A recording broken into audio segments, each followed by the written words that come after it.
As we defend religious freedom in America, we're also standing up against religious persecution around the world. With us today are the parents of Eden Alexander, the last living American held hostage by Hamas. Thank you. Thank you. And we don't know how he's doing, really, do we? We don't know. We think we know, and hopefully positive. 2 months ago, we were pretty sure, and looked like he was getting out, but they've toughened up a little bit, and it's a terrible thing. I know what you're going through. A New Jersey boy, Eden, moved to Israel in 2022 and was taken hostage on the vicious October 7th attack on Jewish people.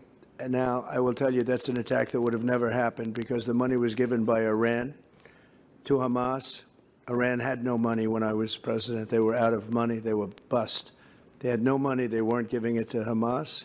They weren't giving it to Hezbollah. They weren't giving it to anybody because they didn't have any money. They were just about bust. And in fact, I put sanctions on last night. Any oil that anybody takes from Iran is not allowed to do business in the United States of America. Which is what I did the last time. That drove them into a very bad state, and they were ready to make a deal, except for the election. Didn't turn out the way it should have. It was a rigged election, and we might as well say it.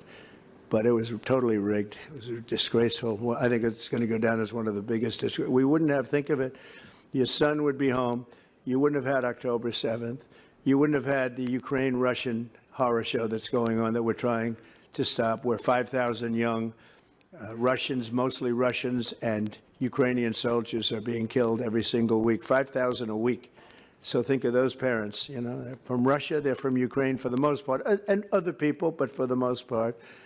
And that would have never happened. It was never going to happen. No chance of it happening. Putin and I talked all the time. He knew it wasn't going to happen. I told him it wasn't going to happen. And through gross incompetence, it did take place, and it's a horrible thing. And you wouldn't have had inflation. Think of it. You wouldn't have had inflation. You wouldn't have had the horror show at Afghanistan, which I think is what gave Putin the resolve to go in and do what he did, because he looked at how badly we got out. We lost 13 soldiers. 42 were horribly injured. Nobody ever talks about them. The legs, the arms, the face, horribly injured. That would have never happened. Not even possible to have happened. And we would have been out before he was out. I was the one that got it down to the 5,000, but we were going to keep Bagram, the big Air Force base, which is 1 hour away from where China makes its nuclear. That's what they do. They make their nuclear missiles, and 1 hour away from Bagram. And I said, you can't give up Bagram. They gave up Bagram, and right now China occupies Bagram. So sad, so crazy.